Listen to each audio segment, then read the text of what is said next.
Wow, ang sarap ng bayabas. Napakaganda, sariwan-sariwa, ang lalaki. Yan, salamat po sa nagbigay ng bayabas. Salamat po kay Ate Grace, kay Ate P, na lagi nagbibigay ng bayabas. Mag-isip rin baby. Thank you very much sa inyo. Dahil alam niyong paborito ko ang bayabas. No? Sapagkat ang bayabas po mga kapatid ay marami pong nakukuha tayong vitamins dito. Marami po tayong una po mataas sa vitamin C. At napakasarap po ng bayabas, no? Yan, no? Kaya ginagamit din ito sa sinigang na bayabas, sa bangus. Yan, napakasarap po ng bayabas, no? Pampatibay ng ngipin, pampatibay ng gums. Lalo na sa mga bata, dapat mga bata pa kakain ito, hindi yung kung kailan matandaan at mahina ng ngipin, ay hindi, huli na yon. Dapat yung ngayon pa lang kabataan. Pero mataas po ito sa uri ng vitamin C, kaya maganda po ang bayabas. Kaya kain tayong bayabas, mga kapatid.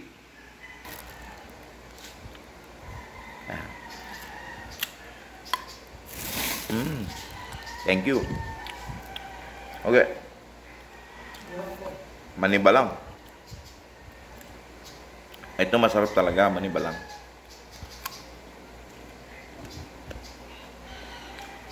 Thank you po, Ate Pia.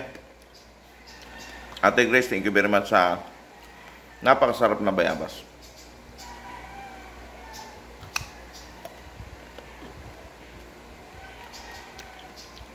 Burrito ko talagang pabayabas. Kahit po ito lang almusal ko. Kahit tanghalian, pwede sa akin bayabas.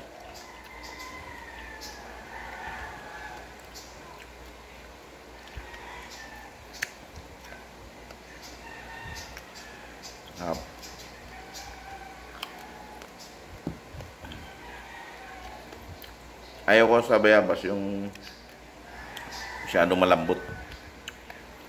Harap yung manibalang.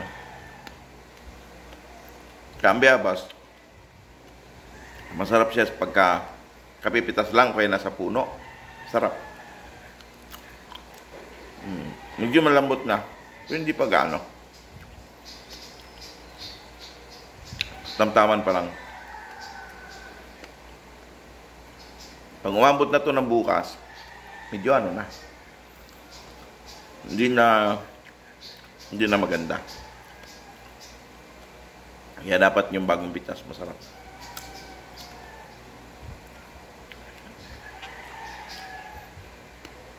Pag umabot na ng 3 days yung bayabas, edi gagamitin na lang sa pansigang.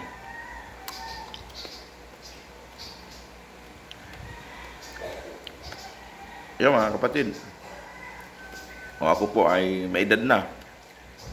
52 na pero hindi pa ako nabubunutan ng ngipin. Kasi nga bata pa lang kami ay lagi kami kumakain ng bayabas. Po yan. Dami namin tanim sa agusan.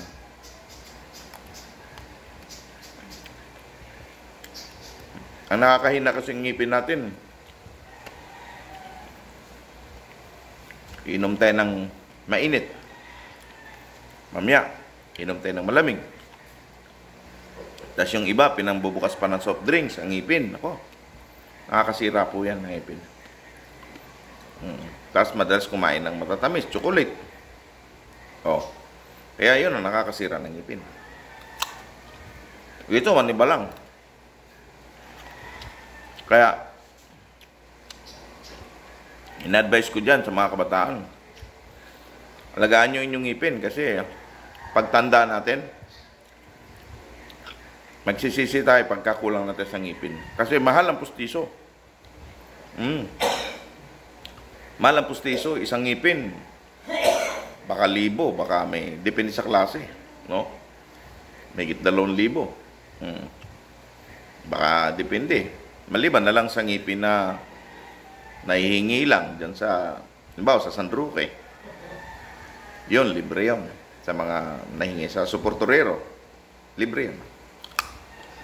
Mamili ka kung anong sukat at laki, kailang mahirap yun. Baka ikaw dadalawin ng may-ari sa gabi. Dahil pinakailaman mo yung ngipin nila. Delikado po yun. Kaya hindi maganda yun. Kaya dapat po talagang original nating ngipin. Ako, kadapalinis ko po sa dentista. Kadapalinis ko po ng ngipin sa dentista Laging sinasabi sa akin ng mga doktor o doktora,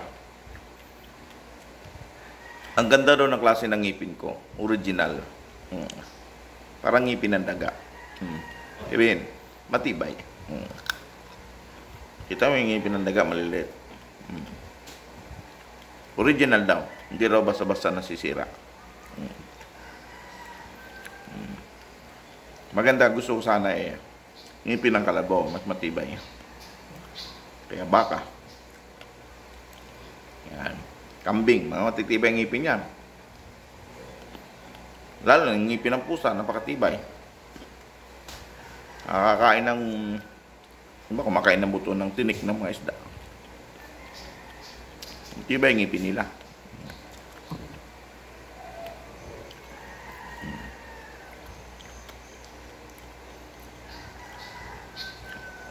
Ayan. Okay? Nakaapat na ako. Bayabas.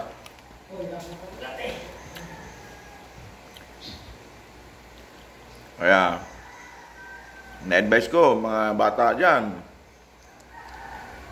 magsikay na kayo ng bayabas habang kayo kabataan pa. Kasi, nag-iipon kayo ng vitamin sa inyong baga, pampapatibay ng ngipin, gums. Isa pang nakapagpatibay ng ngipin, yung yung tubo. Hindi tubo yung tubo. Yung tubo na malambot yung kayang pangusin. Kapag patibay ng ngipin yan. Kapag nauhaw kami, yun ang pinapangos namin sa probinsya. Tubo. May kulay puti, kulay pula. Yun. Tamis yun. Sarap. Pag napangos mo yun, mga isang ganyong kahaba, sandi pa. Busog ka na. Daming katos yun. Inuuna ko yun sa may bandang dulo, papuntang puno. Kasi yung sa dulo, medyo matabang, malambot. Pagdating sa dulo, sa puno, matamis na yon. Medyo matigas na, pero matamis. Ang sarap. Grabe. Kaya, alagaan po natin ang ating ngipin kasi ang ngipin na isang yaman din natin yan. Kung inaalagaan natin ang ating ilong, iba pinatatangos ang ilong. Ako, hindi na, ayos na yan. Satisfied na ako sa ilong. Kasi yung iba, pagka, halimbawa, ang ilong hindi naman masama kung may pera kang pampatangos ng ilong. Kasi minsan naasar sila sa mga kantang, paparinig. Elo nga naglisngag. Ganon. Elo nga naglisngag. Ano ngayon kung ilo nga naglisngag? Yun ay binigay sa atin ng Diyos, thank God. Diba? Diba? Nagpapabatak ng muka. Nagpapakinis ng muka. Akin, mantika lang.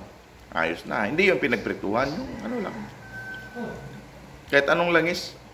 Ayun na. Ayan panlagay ko sa mukha ko. Sa balat ko. Langis lang.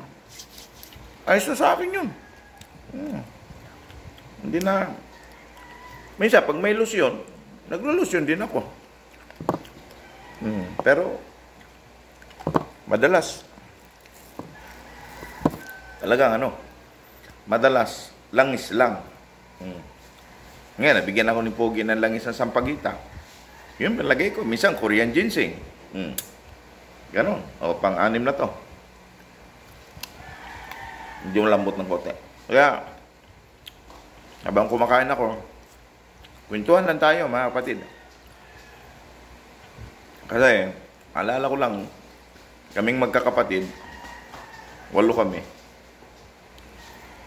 Dapat kami 10.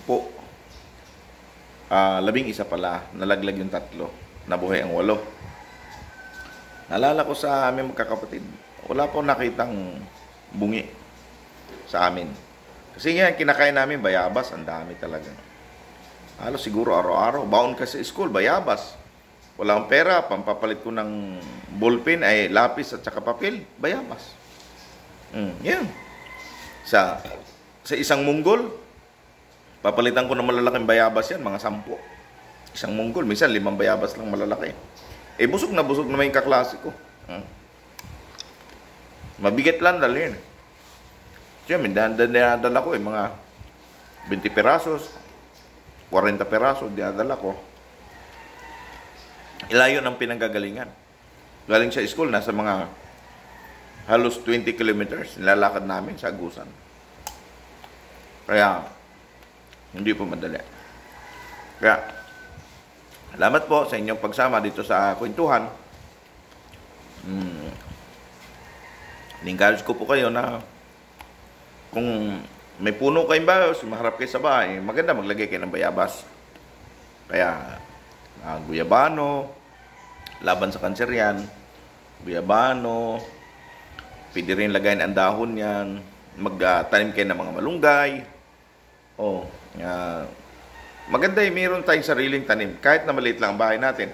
Kami maliit lang ang lote namin, pero mayroon kaming kamyas, may kalamansi kami, may malunggay kami, may mga talbos ng kamote, kahit maliit lang, nakagagawa ng paraan, no? May iba pang mga halaman, kalagay lang sa paso. No? Para-paraan lang yan. Para-paraan lang. Kasi, tayo pong tao, nakadesign po tayo sa ang pagkain natin halaman, mga green, no? Prutas at gulay. Hindi laging karne. Kasi po, ang karne, pag mga bata pa tayo, huwag kayong karne. Kasi pampalaki ng ating mga muscles yan, yung ating pampalaki ng laman natin, mga cells natin. Pero, kasi protein na yun. Pag may edad na tayo, hindi tayo lagi nagkakain ng karne. Kasi, halos ang linggo bago matunaw ng karne. Ganon. Kaya, ang madaling matunaw na karne, yung karninas. O kaya, madaling matunaw na karne, yung baka. Kami, madalas ulam namin baka. Baka sakali, baka tuyo. Baka minsan, wala. So, madalas baka. Pampitong bayabas ko na. Kailang minuto, nakakarami na akong bayabas. Kahit 10, 20 bayabas, kaya kong ubusin. Kahit ganito ko lalaki. Kwentuhan lang, pag nandiyan kayo, hindi kayo alis. Uubos ako na maraming bayabas. Ito yan. Isang platong bayabas. Isang plato yan, puno yan kanina. Ngayon, kukunti na lang, Di ba, mga kapatid? Kasi kaya ako kumakain. Kasi nandiyan kayo, nakikinig kayo sa kwentuhan natin. Okay lang sa inyo makipagkwentuhan habang nagluluto kayo dyan. Ang mga ginagawa ninyo. Kaya nga po ako ng isa. Handa, ayan. Pogi, kain din yan. Malambot sa'yo. Yan yung ano. Dito malambot sa'yo. Yan. Ay, hindi yung isang Dito lapit. pili po ako sa'yo. Hindi nga, malambot nga yan. Apo, Kasi, malambot. kasi medyo mahina na ngipin mo. Yan. Kasi hindi ka nagkakain ng bayabas kaya wala sira ang ngipin mo. Ba't mo naman sinubo yung isang buong bayabas? Dapat unti-unti lang, marulupit ka pala. Ako, naunti-unti ko. Matindi ka pala.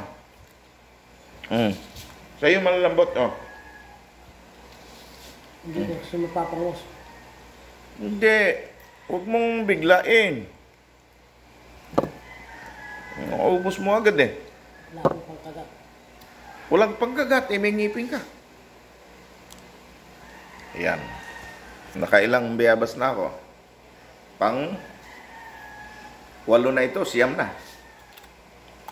Medyo malambot na.